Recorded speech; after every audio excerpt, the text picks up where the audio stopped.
Expectation কি এই quarter ফাইনালটা নিয়ে স্পেশালি? প্রত্যেকটা দলই আরেক প্রতিপক্ষকে একেবারে সমানে সমানে লড়াই করবে। একদিকে হালান্ড, একদিকে হ্যারি কেইন। মরক্কোর সবথেকে বড় নেগেটিভটা হলো সাইবারি খেলবে না, এইবার ওয়ার্ল্ড কাপে পুরো ফ্রান্স 14 গোল করেছে, তার মধ্যে 7টা এমবাপ্পে।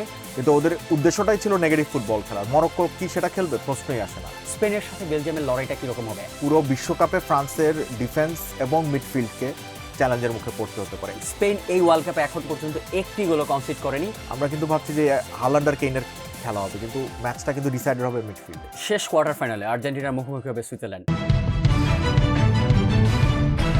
2026 ফিফা বিশ্বকাপ উপলক্ষে টাইমস অফ বাংলাদেশের বিশেষ আয়োজনে সবাইকে স্বাগত।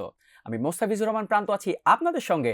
আমার সঙ্গে রয়েছেন টাইমস অফ বাংলাদেশের স্পোর্টস এডিটর রুবাইদ ইফতেখার। রুবাইদ, আজ থেকে শুরু হচ্ছে বিশ্বকাপের কোয়ার্টার ফাইনাল। 8 দল, 4টি ম্যাচ, 4টি হেভিওয়েট ম্যাচ। কি মনে হয় এক্সপেকটেশন কি এই কোয়ার্টার ফাইনালটা নিয়ে specially? Same as it was in the round of 16 and 32, এবং আমরা এইখানেও কিছু ব্লকবাস্টার ম্যাচেস দেখতে চাই, এবং সেই nail biters, screaming goals, screamers, যেগুলো ওয়ার্ল্ডিজ, যেগুলো এখন নতুন term. So we want to see all of that. এবং আমি জানি যে ম্যাচগুলো আমাদের ডিসঅ্যাপয়েন্ট করবে না, কারণ যে ম্যাচগুলো লাইনড আপ আছে একটাও কিন্তু আপনি বলতে পারবেন না যে আনডিজার্ভিং টিম। একদম। হ্যাঁ, সো প্রত্যেকটা দলই আরেক প্রতিপক্ষকে একেবারে সমানে সমানে লড়াই করবে। So I'm expecting fireworks again. Right. প্রথম কোয়ার্টার ফাইনালে মাঠে নামছে মরক্কো এবং ফ্রান্স। গতবারের দুই সেমিফাইনালিস্ট। গতবারের সেমিফাইনালে মরক্কোকে 2-0 গোলে হারিয়ে ফাইনাল খেলেছিল ফ্রান্স। কি মনে হয় এবার কতটুকু এগিয়ে থাকবে ফ্রান্স? ফ্রান্সের অ্যাটাক গতবারের থেকেও এবার আরো বেশি শক্তিশালী। অন্যদিকে মরক্কো তাদের মেইন স্ট্রাইকার সাইবারিকে ছাড়াই মাঠে নামতে হবে। কি মনে হয়? দেখেন, দুই দলেরই কিছু প্লাস অ্যান্ড মাইনাস আছে। মরক্কোর সবথেকে বড় নেগেটিভটা হলো সাইবারি খেলবে না। He is bin an absolute rock at the front. এবং যেটা হচ্ছে যে ওরকে রিপ্লেস করার মতো কেউ আছে কিনা মরক্কোতে। রাহিমি রয়েছে, কিন্তু একই কোয়ালিটির কিনা সেটা নিয়ে একটা ডাউট আছে। আর ফ্রান্সের সবথেকে অ্যাডভান্টেজ তো আপনি বলেই দিলেন যে ওদের ফ্রন্ট ফোর, ফ্যান্টাস্টিক ফোর যাদেরকে বলা হচ্ছে, বাট ওদের মিডফিল্ড এবং ব্যাকলাইন কিন্তু গতবারের থেকে দুর্বল একদম। সো আর আমরা জানি মরক্কো অ্যাটাকই করে, উইং ব্যবহার করে, 2 উইং ব্যবহার করে, এবং অনেক যেহেতু সাইবারি নাই, সাইবারি ডিরেক্ট অ্যাটাক করতেন, বাট আজকে নাই। সেই ক্ষেত্রে মরক্কো ডেফিনেটলি কিছুটা পিছিয়ে থাকবে। রাইট। এই লড়াইটা শুধু যে ফ্রান্সের জেতার লড়াই শুধু এটাই না, এটার পাশাপাশি রয়েছে এমবাপ্পের এগিয়ে যাওয়ারও লড়াই। তিনি এখন মেসির থেকে 1 গোল পিছিয়ে রয়েছেন। মেসির 8 গোল, এমবাপ্পের 7 গোল। এইবার ওয়ার্ল্ড কাপে পুরো ফ্রান্স 14 গোল করেছে, তার মধ্যে 7টা এমবাপ্পে, আর বাকি সব 14টা গোলই তাদের ওই ফ্রন্ট ফোরই তারা গোল করেছেন। না, এর মধ্যে বোধহয় ডেম্বেলেরও 4 গোল আছে। ডেম্বেলের 4 গোল, মানে দুজন মিলে করেছেন 11, আর বাকি সবাই মিলে হচ্ছে অ্যাটাকাররা মিলে 3টা। সো এটাই আসলে ফ্রান্সের শক্তি। এবং একদিক থেকে আপনি যদি চিন্তা করেন, এটা ওদের অ্যাকিলিস হিল, কারণ ওদের মিডফিল্ড এবং ডিফেন্স কিন্তু এখনো প্যারাগুয়ের এগেনস্টে ডিফেন্স ওয়াজ টেস্টেড, উতরে গেছে, বাট প্যারাগুয়ের অ্যাটাকিং কোয়ালিটি বা ওদের ইন্টেনশন ওই ম্যাচে আমরা সবাই জানি কি ছিল। মরক্কো থেকে তো বেটার। এক্স্যাক্টলি। আর ইন্টেনশনটাও ম্যাটার করে। প্যারাগুয়ে আসলে ওই ম্যাচে তারা একেবারে ম্যাচটা টাই ব্রেকার পর্যন্ত নিয়ে যেতে চেয়েছিল, যেটা হয়নি শেষ পর্যন্ত। ফ্রান্স বেরিয়ে গেছে, কিন্তু ওদের উদ্দেশ্যটাই ছিল নেগেটিভ ফুটবল খেলার। মরক্কো কি সেটা খেলবে? প্রশ্নই আসে না। এবং মরক্কো চাইবে নির্ধারিত সময়ের মধ্যে ম্যাচটা জিততে, rather than going to extra time or penalties. যে কারণে আজকে পুরো বিশ্বকাপে ফ্রান্সের ডিফেন্স এবং মিডফিল্ডকে চ্যালেঞ্জের মুখে পড়তে হতে পারে। এটা কিভাবে তারা সামলায় সেটাই দেখার বিষয়। কারণ আপনি ফ্রান্সের ফ্রন্ট ফোরের কথা বলেছেন, ওরা যখন বল রিকভারি কিংবা ট্রানজিশন তখন কতটুকু কাজে আসে সেটা অত্যন্ত মানে গুরুত্বপূর্ণ। এমবাপে, ওলিসে, ডেম্বেলে 3 জনের কেউই কিন্তু ডিফেন্সিভ ওয়ার্ক করে না। ওই ট্র্যাক ব্যাক করে যে ডিফেন্ড করবে, এক্স্যাক্টলি, ওই ট্র্যাক ব্যাকের সময় বা ট্রানজিশনের সময় কিন্তু ডিফেন্সিভ ডিউটিটা তারা খুব একটা ভালো যে এমবাপে করেন, ওলিসে মাঝে মধ্যে করেন, এমবাপে এবং ডেম্বেলে একেবারেই করেন না। সো তাদের হয়ে বাড়তি লেগসটা কে পুষিয়ে দেবে সেটা এখন দেখার বিষয়। রাইট। দ্বিতীয় কোয়ার্টার ফাইনালে স্পেনের মুখোমুখি হবে বেলজিয়াম। স্পেন এই ওয়ার্ল্ড কাপে এখন পর্যন্ত একটি গোলও কনসিড করেনি। অন্যদিকে বেলজিয়াম, তারা কিন্তু এবার সেকেন্ড হাইস্ট স্কোরার। এবার ওয়ার্ল্ড কাপে 13 গোল তারা দিয়েছেন। মানে একটা পর্যায়ে মনে হচ্ছিল বেলজিয়াম গ্রুপ পর্বে উতরাতে পারবে না, সেখান থেকে তারা এখানে। স্পেনের সাথে বেলজিয়ামের লড়াইটা কিরকম হবে? একটা একদম পজিশন বেসড ফুটবল খেলে, আর এক দল হচ্ছে পুরোপুরি অ্যাটাকিং। দেখেন আমার মনে হয় না বেলজিয়াম ক্যান গো থ্রু, মানে ওরা ইউএসএ কে হারিয়েছে, I was really surprised about it. ওটা পচেটিনোর কিছু ট্যাকটিক্যাল ভুলের কারণে এবং ওই যে অফ ফিল্ড ইনসিডেন্টের কারণে আসলে Belgium was way more hyped. True. But Spain আমরা দেখেছি যে ওরা কি করতে পারে, they can destroy their opponent just by passing the ball. পর্তুগালকে তাই করেছে, একটা গোলের জন্য ওরা 90 মিনিট বিল্ড আপ করেছে। এমনকি টিপিক্যাল স্পেন। টিপিক্যাল স্পেন, এবং আপনি স্পেনকে কখনোই দেখবেন না 4-0 গোলে যেতে, 5-0 গোলে যেতে, 2-0 গোলে জিতবে, কিন্তু অপোনেন্ট এক্সস্টেড হয়ে যাবে এর মধ্যেই। True. ওদের পাসিং, বল রিকভার করার যে অপোনেন্টের বল রিকভার করার সম্ভাবনা এত কমিয়ে দেয় যে আপনি বল ছাড়া কি করবেন, ফুটবল তো খেলতে পারবেন না। পর্তুগাল কিন্তু এই ভুলটাই করেছিল স্পেনের কাছে, যে ওরা যখন স্পেন যখন নিজেদের কাছে বলটা রাখছিল, রিকভার করার রেট অনেক কম ছিল। সো বেলজিয়ামেরও আমি জানি না যে ওদের এই সক্ষমতাটা আছে কিনা, I have all my doubts. So আমি ডেফিনেটলি স্পেনকে এগিয়ে রাখবো। রাইট, থার্ড কোয়ার্টার ফাইনালে মাঠে নামবে নরওয়ে এবং ইংল্যান্ড। একদিকে হালান্ড, একদিকে হ্যারিকেন। হ্যারিকেনের গোল 6টি, হালান্ডের গোল 7টি।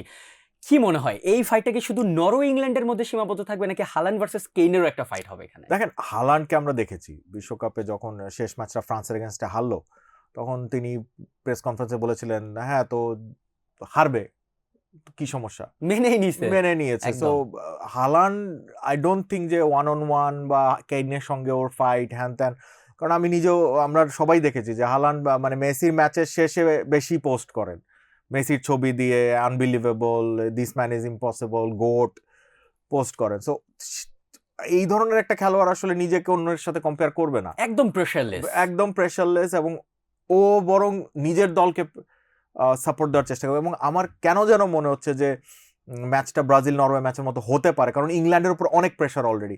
এবং যেটা আমরা এই আমাদের এই টাইমস অফ বাংলাদেশের প্ল্যাটফর্মে এই সিরিজেই আমরা শুরুতে বলেছিলাম যে ইংল্যান্ডের মিডিয়া যদি একবার ইটস কামিং হোম শুরু করে দেয়, ওদের প্লেয়ারদের উপর কিন্তু এই চাপটা দ্বিগুণ তিনগুণ হয়ে যায়। ইংল্যান্ডের টোটাল অ্যাটাকটা কিন্তু হ্যারিকেন এবং জুড জুড বেলিংহাম বেলিংহাম দিয়েই হচ্ছে, গোলও হচ্ছে, অ্যাসিস্টও হচ্ছে, কিন্তু লাস্ট ম্যাচে অ্যান্টনি গর্ডন কিছুটা ভালো খেলেছিলেন। কিছুটা ভালো খেলেছে। ডিফেন্স নিয়ে টমাস টুকেলের একটু মনে হয় ভাবা উচিত নরওয়ের বিপক্ষে দেখেন, স্পেশালি, যার কারণ আপনি দেখেন হালান্ড, শর্লট এবং নুসা জায়ান্ট ফুটবলার তিনজনই, তাদের আটকানোর জন্য ক্যাপেবল ওইরকম ডিফেন্ডার টিম হালান্ডকে তো ইংল্যান্ডের সবাই চেনেন, ওই লিগেই খেলে। সো এবং কোনো লাভ হয় নাই একদম। গত 3 বছর ধরে। হালান্ড 20টার বেশি গোল প্রত্যেক সিজনে করেছেন, প্রথম 2 সিজনে বোধহয় 30টার কাছাকাছি বা এক সিজনে বেশি করেছিলেন। So I don't think that would be the plan to mark Haaland. Just okay supply line যেন দেওয়া না হয়, ওডেগার্ডের উপর প্রেশার বেশি থাকবে, ওদের মিডফিল্ডের উপর প্রেশার বেশি থাকবে। এখন ইংল্যান্ড কি ওই মিডফিল্ডটা প্রেশারটা নিতে পারবে কিনা? ইংল্যান্ড নরওয়ে ম্যাচটা এরকম যে আমরা কিন্তু ভাবছি যে হালান্ড আর কেইনের খেলা হবে, কিন্তু ম্যাচটা কিন্তু ডিসাইডেড হবে মিডফিল্ডে। মিডফিল্ডের কথা বলছিলেন, মিডফিল্ডে কি ইংল্যান্ড একটু এগিয়ে থাকবে কিনা নরওয়ের থেকে? আই ডোন্ট থিঙ্ক সো, কারণ Declan rice is absolutely out of form.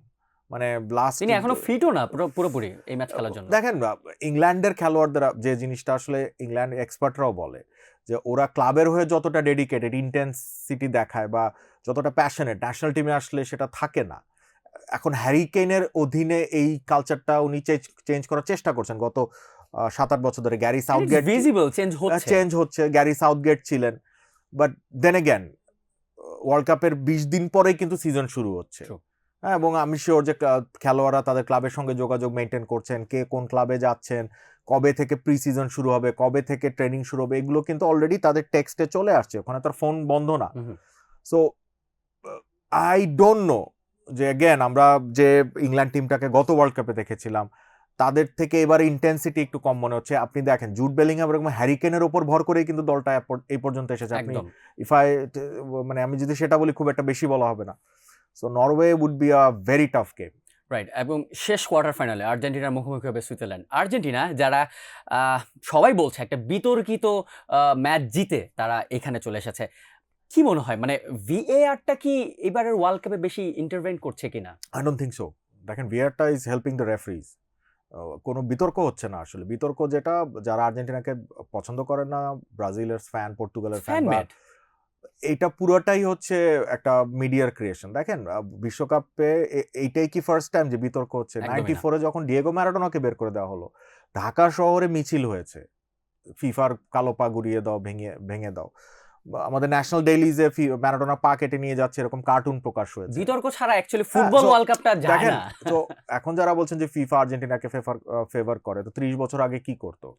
2014 সালের বিশ্বকাপ ফাইনালে ম্যানুয়াল নয়ার ফাউল করেছিলেন গনজালো ইগুয়েনকে, ওটা ফাউল দেওয়া হয় নাই, পেনাল্টি বক্সের ভেতরে রেড কার্ড ফাউল ছিল, ইফ ইউ রিমেম্বার। Yep.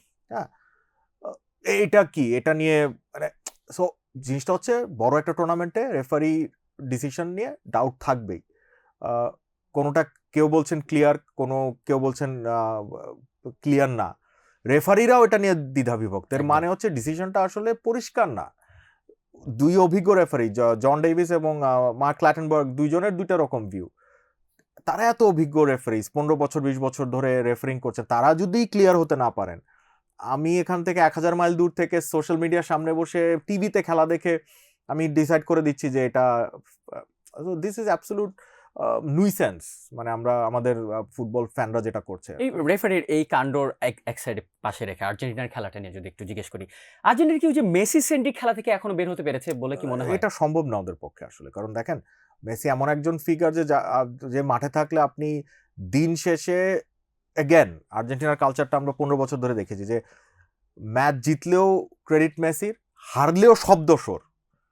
আপনি কিন্তু এটা রিস্ক কল, কিন্তু এটা অবশ্যই রিস্ক কল। এবং দেখেন, আর্জেন্টিনা একটা সময় ছিল যে টানা 3টা ফাইনাল হেরেছিল, 2টো কোপা এবং একটা, কেউ কিন্তু কোচের দোষ দেয় নাই, কেউ কিন্তু অন্য কোনো প্লেয়ারের দোষ দেয় নাই, সবাই মেসিকেই সামনে রেখেছিল। সো এরকম একজন খেলোয়াড় যখন থাকেন, পুরো দলই তার উপরে ডিপেন্ড করে। এবং মেসির মতো একজন খেলোয়াড় থাকলে আপনি কেন করবেন না? হি ইজ ডেলিভারিং, যদিও 39 বছর বয়স।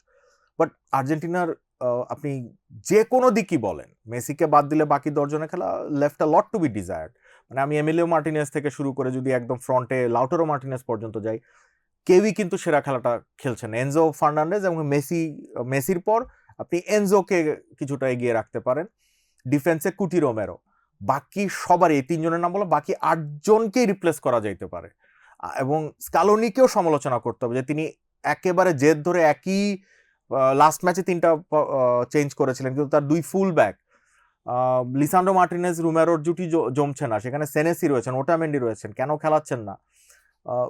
ম্যাকালিস্টারের ফর্ম আগের মতো নাই, লিভারপুলেও কিন্তু তিনি ভালো সিজন পার করেন নাই। লো সেলসও ভালো খেলেছেন জর্ডান এগেইনস্টে, তারপরে 2টো ম্যাচ বসে আছেন, ভ্যালেন্টিন বার্কো রয়েছেন, নিকো পাসকে আমরা এখনো দেখিই না। So Argentina has a lot of options, but all depends on স্কালোনির। এটা কি স্ক্যালোনি মানে এই ওয়ার্ল্ড কাপের এই মুহূর্তে সে পরীক্ষা নিরীক্ষা করতে কি একটু ভয় পাচ্ছে বলে কি মনে হয় বানি চান্স? আমি জানি না আসলে, স্কালোনিকে এত বেশি পোকার ফেস, কিছুই বোঝা যায় না। উনি প্রেস কনফারেন্সেও কিছু একটা বলেন না। So it's only up to him যে what is going to do in the next match. So let's see. একটু ছোট করে জানতে চাইবো, সুইজারল্যান্ড কি এবার একটু সারপ্রাইজ করলো কিনা সবাইকে? সুইজারল্যান্ড আসলে লাস্ট ম্যাচটা জেতাটা ওয়াজ ভেরি সারপ্রাইজিং, কলম্বিয়ার এগেইনস্টে। টাই ব্রেকে I was expecting for Colombia to go through, কিন্তু তেমনটা হয়নি। এবং টাই ব্রেকে আসলে it's a coin toss. Switzerland of course সবসময় কিন্তু আপনি দেখবেন যে ওরা গ্রুপ স্টেজটা পার হয়, they give a tough fight to the opponent এবং বিশ্বকাপ থেকে বার হয়ে যায়। ওরা কিন্তু এমন না যে সেমিফাইনাল খেলবে না, আর্জেন্টিনাই জিতবে ম্যাচটা। But then again they will throw a great punch at Argentina. Right, let's see কারা কোন 4 দল এই কোয়ার্টার ফাইনাল জিতে সেমিফাইনালে যায়। থ্যাংক ইউ রুবাইদ আমাদের সঙ্গে থাকার জন্য। এই ছিল আজকের পর্বে বিশ্বকাপের ম্যাচগুলো রিভিউ অ্যান্ড প্রিভিউ নিয়ে। আগামীকাল আবারও একই সময়ে হাজির হব টাইমস অফ বাংলাদেশের ডিজিটাল প্ল্যাটফর্মে। তবে যাবার আগে দর্শকদের মনে করিয়ে দিতে চাই 2026 ফিফা বিশ্বকাপ উপলক্ষে টাইমস অফ বাংলাদেশ আয়োজন করেছে এক বিশেষ কুইজ, যেখানে অংশ নিয়ে আপনিও জিতে নিতে পারেন আকর্ষণীয় সব পুরস্কার। 7 জুলাইয়ের কুইজে প্রথম হয়ে 1000 টাকা জিতে নিয়েছেন মোস্তফা মাসুদ আবদুল্লাহ। দ্বিতীয় ও তৃতীয় হয়ে 500 টাকা করে জিতে নিয়েছেন SM আবদুল্লাহ এবং তাইয়েবা ইবনাত রাইসা। আপনাদের সবাইকে অভিনন্দন। পরের কুইজের বিজয়ের নাম জানতে চোখ রাখতে ভুলবেন না টাইমস অফ বাংলাদেশের ওয়েবসাইট এবং ফেসবুক পেজে।